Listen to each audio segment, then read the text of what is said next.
récupère de la cendre de bois, et cette cendre de bois, c'est un trésor, parce qu'on va l'utiliser comme un anti-mousse puissant. Alors voyez-vous, ici, moi j'ai un muret, et donc, comme tous les murets, il finit par avoir de la mousse. Comme j'ai de la cendre, vous voyez, je vais la répandre carrément sur mon muret, et je vais la laisser quand même quelques jours pour agir. C'est dans le cas typique de murets ou de terrasses qui sont déjà attaqués par la mousse. Alors ici, c'est en cours, vous voyez, ici, il y a eu de la cendre. La cendre brûle la mousse qui se retrouve comme ça. Ici, on était dans le même état, on était peut-être même un peu plus.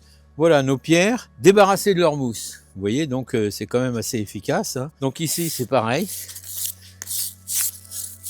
N'utilisez que de la cendre de bois naturelle, c'est-à-dire du bois de chauffage, pas de cendre de peulet. Hein. Même si ça n'en donne pas beaucoup, c'est très mauvais. Là, on a beaucoup des métaux lourds. Ça a été aggloméré bien souvent avec de la colle, les déchets de palettes ou de choses comme ça avec des agrafes et tout. Ça, c'est à proscrire. Hein. Uniquement les déchets de bois, enfin la cendre de bois qu'on utilise avec le vrai bois de chauffage, celui qui vient de la forêt et qu'on brûle dans sa cheminée ou dans son poêle à bois.